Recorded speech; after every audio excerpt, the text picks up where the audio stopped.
It's the Rolling with Tay podcast. I'm your host, Tasia, aka Tay, and this is episode 2. And my guest is a legendary Atlanta based DJ, an author, a custom bike curator, a designer. Welcome, DJ Mars. Yo, yo, yo. Good morning, good morning, good morning. Happy New Year, Happy Kwanzaa, Merry Christmas, and all of that. I want to give a quick shout out to my cousin Tori, and Atlanta influences everything for connecting the two of us. Yep, that's my guy right there. Been my guy since the early 90s. I've known about you as far as being a DJ, Mm-hmm. but I just recently found out that you customize bikes, and I thought that was incredibly dope. That you do that, and I saw some of your designs, and I'm like, wow, I want one, but I have no space. But I'll talk about that later. So we could just get right into it, and then Yep. basically biking. How did it all start for DJ Mars? Well, as a kid back in the day, this is what we did. This is how we rolled around.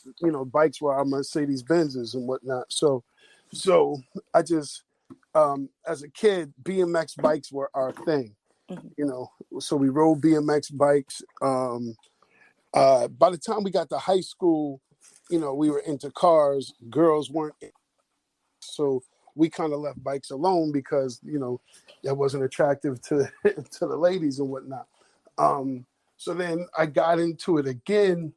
Early 2000s, I bought a mountain bike. Didn't really ride it that much. But then, let's say 2017 is when I bought my first adult, and that's what made it fun. So 2017 is when let's say I got back into it in terms of adult bike riding. So that would be like the starting point of me riding as an adult. So what sparked that, like, let me get this mountain bike and start riding again? I think it's probably just wanted to lose some weight. At that time, that was definitely the plan. I just wanted to lose some weight. I'm not a gym person, so it wasn't like I was going to the gym on a weekly basis. That's not really my thing. But I knew I needed it to exercise, so that's what made me get the mountain bike. I just didn't have fun riding the mountain bike. Gotcha. I'm a road bike person myself. No knock to mountain bikes because they look really cool, but I guess it all depends on where you ride the mountain bike.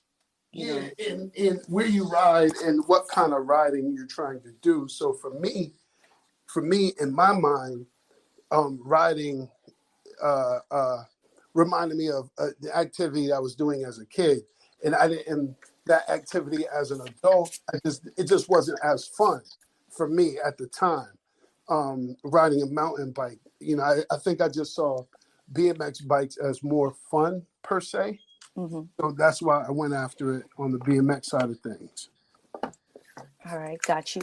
So then, did you make the switch from, okay, now you have this mountain bike, but it's not so fun? Bike ride is not like what you remember as a kid. So then, how did you get into, like, or did you just say, you know what, let me get a BMX bike to see if it's different? Or how did it become fun again for you? Well, I went searching several bike shops in Atlanta, and I was like, yo, do you guys remember? And I'm rattling off the names of different bikes from the 80s, like Mongooses, Diamondbacks, RL Osborne's, I mean, Red Lines, I'm sorry, GTs, the PK Rippers, and they're like, no, like we don't carry those anymore. So, and not only did they say no, they kind of laughed at me like, man, nobody rides those bikes anymore. Get out of here. Like, now I'm an adult, and they're kind of like, man, get out of here. Like, that's so old school. And then one day I went into the skate shop, slash bike shop, and they had the bike that I was looking for. Like, so as soon as I saw it, I mean, it was literally like heaven on earth. And, I walked in and they had it. Then they had several other bikes. I was like, okay, this is a spot. I bought it immediately. Didn't even think about it. Bought it. and rode it home. Now, the funny thing is, 2017, so however old I was, that was 4 years ago, I was 44. So I was not in bike shape at all, Mm-hmm. right? Mm-hmm. And I use that term specifically because you know, when you're riding, you should be in bike shape, but I was not. So I remember hitting hills and I had to walk. I walked my bike probably half of the way home. At this point, I was like 4 miles away from my house, and I couldn't make it only because I wasn't in bike shape. Mm-hmm. But I'm going to get in shape to do this. And then I started riding a lot more religiously, and it became fun again. Maybe it was because of the style of the bike. Well, it definitely have a lot to do with the style of the bike. It just became fun. Yeah, that's really cool. I've always had like I guess an urban slash uh maybe a mountain bike when I was a kid, like whatever. I didn't have a BMX bike, but I remember the some of the boys in my neighborhood had the BMX bikes and had the pegs on the back, and I Hmm. would want to jump on the back and ride like Hmm. so I could kind of see the fun in it. And they were popping wheelies. I could never Yeah, do a wheelie for a long time, so yeah, yeah, yeah, exactly. That was the kind of thing. That was what I was looking for, and I couldn't get that energy out of a mountain bike. Not to say that people can't do wheelies on, yeah, because clearly they do. It was just a different experience yeah, on yeah. a Max. So then, what inspired you to start customizing bikes? And then, do you remember your first customization? Oh yeah, I definitely do. Um, so the I come from the hip hop space, and hip hop, we're always remixing, for whatever the reason. There's a multitude of reasons, but we're always remixing things. You get a pair of white Adidas and then you paint them black. That's just what hip hop is. So I had this bike, and I knew that you can get it powder coated. So I designed it in the manner, in the style, to reflect my high school.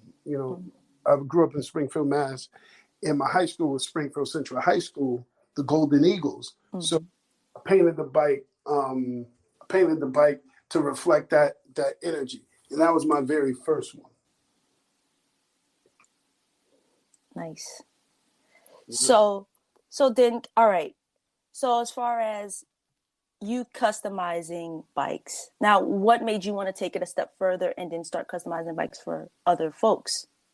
That was kind of like an accident, right? So at the start of the pandemic,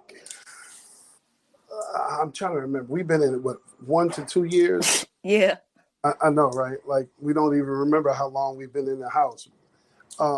So at the start of the pandemic, let's say this December, I'm trying to get the years right. So let's say December 2019 going into 2020, I was touring with Tiffany Haddish, right? And I knew that part of the tour was going to extend into January through February. My birthday's in March. So I was like, you know what? I'm going to get an old school GT, and I'm going to design it to reflect my old neighborhood. Like, I lived in two significant neighborhoods, Hickory Street, and the other one, 16 Acres.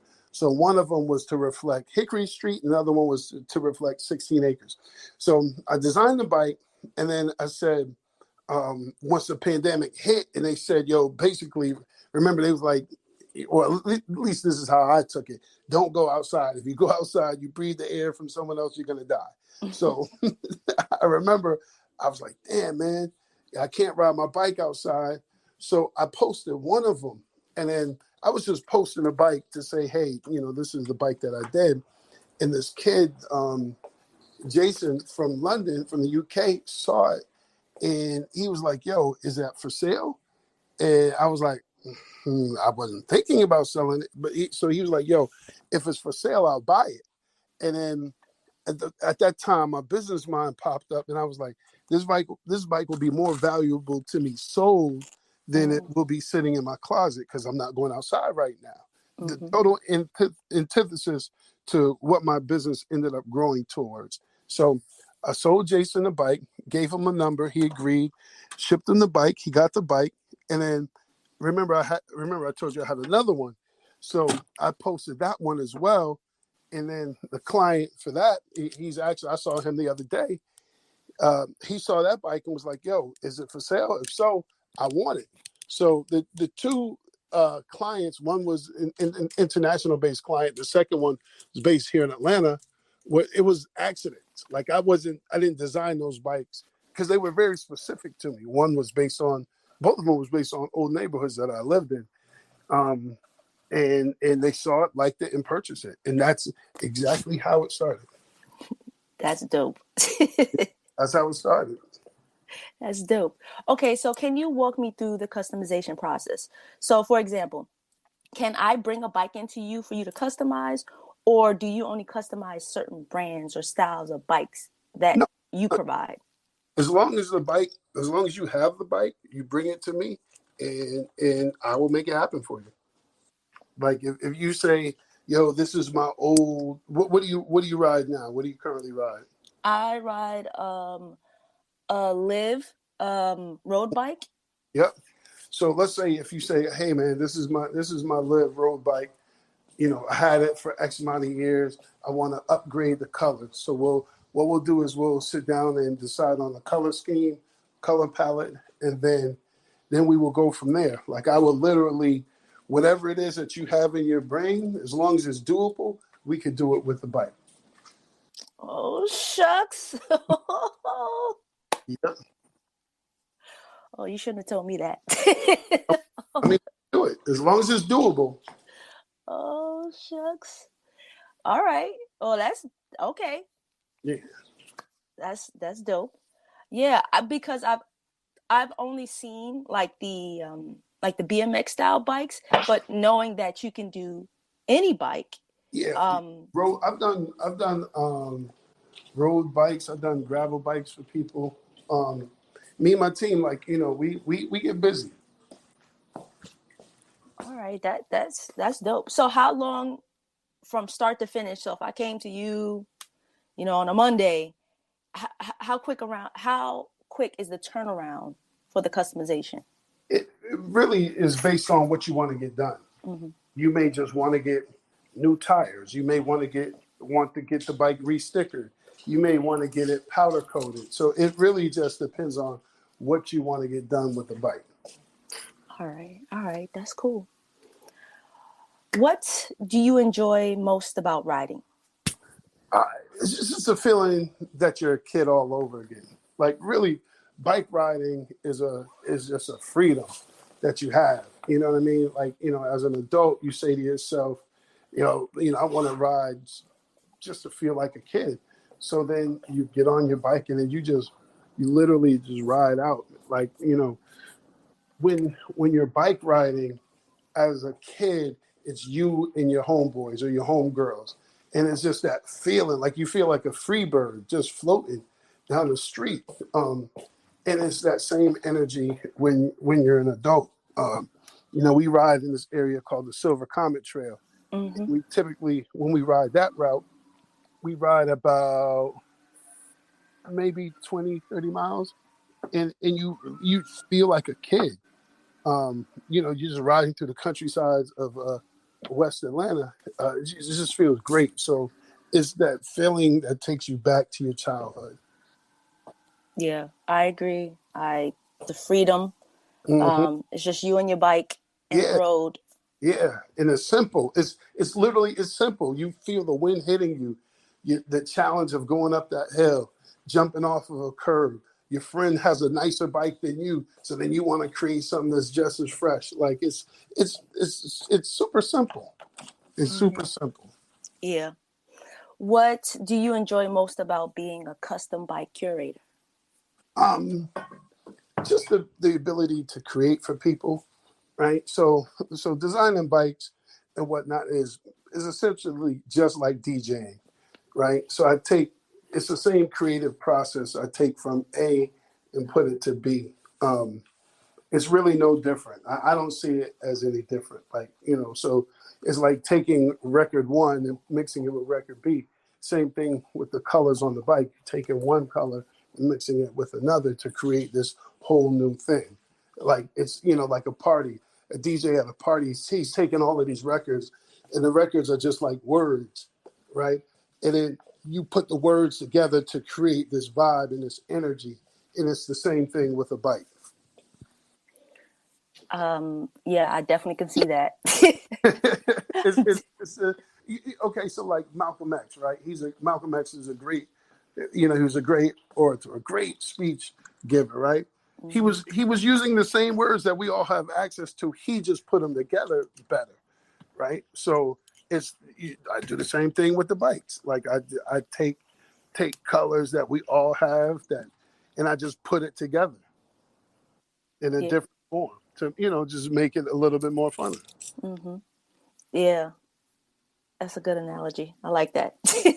Yeah, that's that's the thought process. Is just taking what's there and just blowing it up. So what's next for Made by Mars? Well, we're closing out the pop-up shop, the holiday pop-up shop, and then we're looking for a permanent location. So next would be to settle down on somewhere permanent. All right, cool. Yeah, so then people can come in and purchase merch and bikes? Exactly, both. Got you. All right, cool. So How can people get a Made by Mars customization? Just hit me on the DM on my Made by Mars 404 on Instagram. Just send me a DM and then I'll respond. I own and operate the page, so it's not like you're talking to an assistant. You will literally be talking to me. All right, okay. And then as far as price range, a range of it, we start at a base of $100, or we start at a base of the base price is, let's say it's in two forms. So the base price is the actual cost of the bike if you're buying the bike from me. So let's say the bike costs $500 and you want to get it powder coated. So it's the base cost of the bike plus whatever the work is. So, and if